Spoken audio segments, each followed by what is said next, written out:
मेरी आवाज जहां तक पहुंच रही है, मैं सबसे पहले महाराष्ट्र की इस महान भूमि को डॉक्टर बाबा साहब भीमराव अंबेडकर, छत्रपति शिवाजी महाराज, साहूजी महाराज, अन्ना भाऊ साठे, गाडगे महाराज, संत तुकाराम, आंदोलनों और क्रांतियों की भूमि सावित्रीबाई फूले की इस भूमि को नमन करता हूं, आपको प्रणाम करता हूं।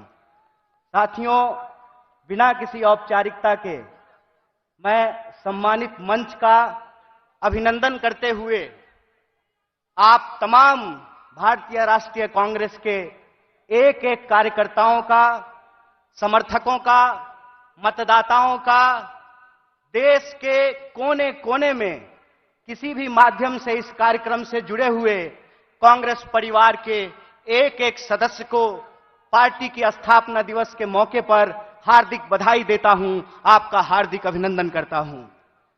दोस्तों, ये हम सब के लिए बड़े गर्व की बात है कि देश की सबसे पहली और सबसे पुरानी राजनीतिक दल, जो एक राजनीतिक दल नहीं है, जिसने आज के भारत का नींव रखा है, उस पार्टी का हम स्थापना दिवस मना रहे हैं। यह हमारे लिए गर्व की बात है।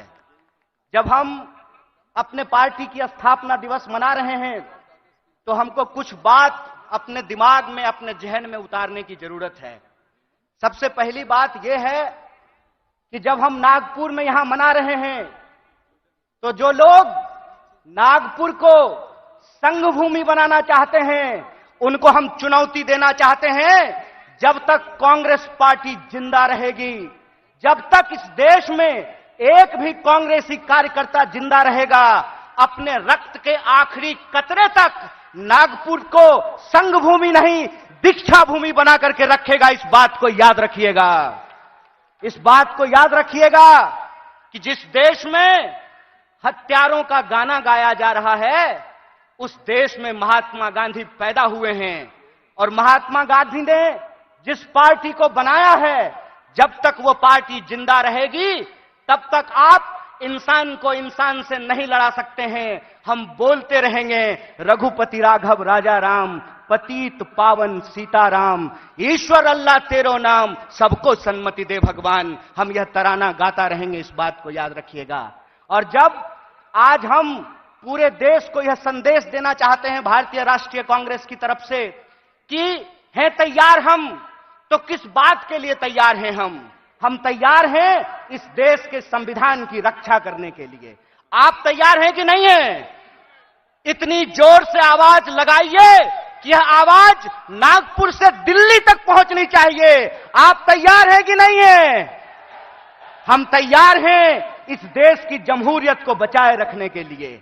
हम तैयार हैं इस देश में कमर तोड़ महंगाई को समाप्त करने के लिए। हम तैयार हैं इस देश के नौजवानों को रोजगार मुहैया कराने के लिए। हम तैयार हैं महिलाओं के ऊपर होने वाले अत्याचार को समाप्त करने के लिए। हम तैयार हैं आजाद देश में आजादी की रक्षा के लिए। हम तैयार हैं, यह हमारा संकल्प है। और जब हम इस संकल्प को दोहरा रहे हैं तो एक चुनौती भी हम लोगों को समझना पड़ेगा भाइयों। चुनौती यह है कि आप में से बहुत सारे लोगों को एक अनुभव हुआ होगा कि जब आप किसी पॉकेटमार को ट्रेन में पॉकेटमारी करते हुए पकड़ लेंगे तो पॉकेटमार इतना चालाक होता है कि वही जोर से चोर चोर चिल्लाना शुरू कर देता है। बोलिए, होता है कि नहीं होता है? आज हमारे साथ इस देश की सबसे पुरानी पार्टी, इस देश को आजादी दिलाने वाली पार्टी, महात्मा गांधी की पार्टी, पंडित जवाहरलाल नेहरू, सुभाष चंद्र बोस, मौलाना अबुल कलाम आजाद, सरदार वल्लभ भाई पटेल, एनी बेसेंट, सरोजिनी नायडू की पार्टी के साथ भी यही हो रहा है कि हमने चोर को चोरी करते हुए फिर से पकड़ लिया है। हमने इनको अंग्रेजों के साथ चाय पर चर्चा करते हुए देखा था, तो जो चाय बेचने की बात करते थे, हमने उनको देश बेचते हुए रंगे हाथ पकड़ लिया है। और जब हमने उनको देश को रंगे हाथ बेचते हुए पकड़ लिया है, तो पॉकेटमार को जब पकड़ लीजिएगा तो वो चोर चोर चिल्लाने लगेगा। वो कहते हैं कि कांग्रेस इस देश में भ्रष्टाचार लेकर के आई। एक सवाल हम पूछना चाहते हैं, आज आप कांग्रेस के नेताओं के घर पे ईडी भेजते हैं। परसों जया शाह के पिताजी से वही कांग्रेस का नेता अगर फोन पे सेटिंग कर ले तो वो ईडी जो है अपना रास्ता कैसे भूल जाती है, वो पता कैसे भूल जाती है। इसका मतलब ये है कि जो पार्टी देश की पार्टी है, उस पार्टी को देश के आम लोगों के नजर में बदनाम किया गया है। और देश के आम लोगों के नजर में इसलिए बदनाम किया गया है कि अगर आप कांग्रेस के प्रति अपनी भावना छोड़ देंगे तो देश में कोई आपकी बात करने वाला नहीं रहेगा। इस बात को याद रखिएगा।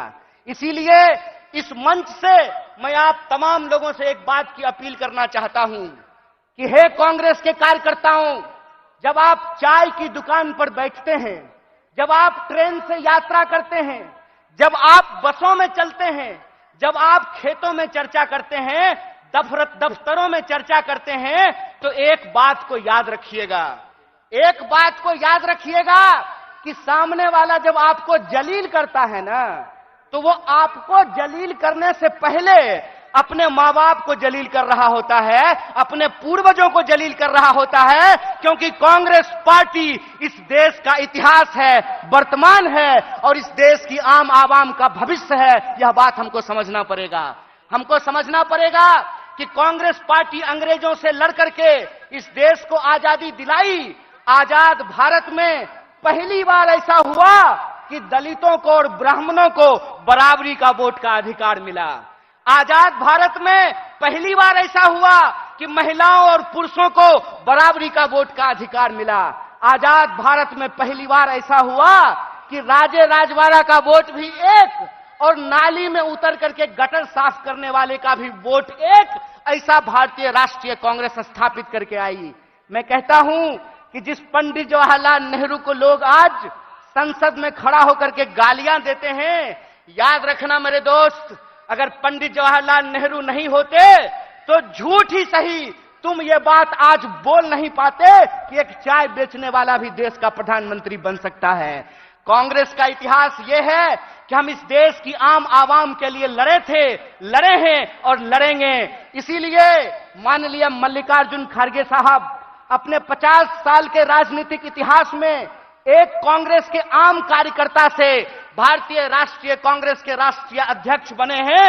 यह है कांग्रेस पार्टी का लोकतांत्रिक इतिहास, यह है इस देश का इतिहास। इसीलिए आप तमाम कार्यकर्ताओं से मैं अपील करना चाहता हूं कि आज जो देश की हालत है, जिस तरीके से किसान आत्महत्या कर रहे हैं, जिस तरीके से हर घंटे नौजवान आत्महत्या कर रहा है, इसीलिए हमको इस संकल्प के साथ चलना पड़ेगा कि ये हमारी कांग्रेस है, हम सब की कांग्रेस है, यह हमारा देश है, हम सब का देश है और इसको बचाने के लिए अपने शरीर के आखिरी खून के बूंद तक हमको संघर्ष करना पड़ेगा। तो आप बताइए, चुनावी हार जीत अपनी जगह पे है, देश बचाने के लिए, संविधान बचाने के लिए, सबको शिक्षा के लिए, सबको काम के लिए आप तैयार हैं कि नहीं हैं? अगर आप तैयार हैं तो आखिरी बात बोल करके मैं अपनी बात को खत्म करूंगा। हमारी रगों में उन पूर्वजों का खून बहता है जिन्होंने इस देश को अंग्रेजों की 200 साल की गुलामी से आजादी दिलाई थी। जब हमारे पुरखे अंग्रेजों की टैंक से नहीं डरे, जब हमारे पुरखे बलिदानियों का इतिहास बनाया, जब हमारे पुरखे फांसी के फंदे को हंसते हंसते चूम लिया, तो तुम एक बात जान लो भाई, तुम्हारा जो फ्रंटल ऑर्गेनाइजेशन है ना, ईडी और सीबीआई, उससे हम घड़ी घंट नहीं डरने वाले हैं। आप लोग डरने वाले हैं क्या? तो इस देश की बचाने की लड़ाई में सबको शिक्षा के लिए, सबको काम के लिए और इस देश के हर आवाम को बराबर के आत्मसम्मान के लिए आप संघर्ष करेंगे कि नहीं करेंगे? अगर हम पूरी तरह से संघर्ष करेंगे तो आखिरी अपील के साथ, आखिरी बात के साथ अपनी बात खत्म करता हूं कि कहते हैं कि कैसे आकाश में सुराख नहीं हो सकता, एक पत्थर तो तबीयत से उछालो यारो। अगर कांग्रेस का एक एक कार्यकर्ता आज भी गांधी को अपने दिलों में बसा करके सड़कों पे निकल जाए तो इनको हम सिर्फ हराएंगे नहीं बल्कि एक नए भारत के सपने का निर्माण करेंगे। इन्हीं शब्दों के साथ एक बार पुनः अपने पूरे नेतृत्व को धन्यवाद अदा करते हुए और हमारे नेता मुकुल जी को धन्यवाद अदा करते हुए आप सबका धन्यवाद अदा करते हुए अपनी बात को खत्म करूंगा। शुक्रिया। इनकलाब जिंदाबाद। जय हिंद, जय भारत, जय कांग्रेस। कन्हैया कुमार जी, आपको बहुत बहुत धन्यवाद। आपके ओजस्वी विचारों के लिए, जिस शैली से आपने अपने विचार रखे, आपको बहुत बहुत धन्यवाद। माननीय कांग्रेस अध्यक्ष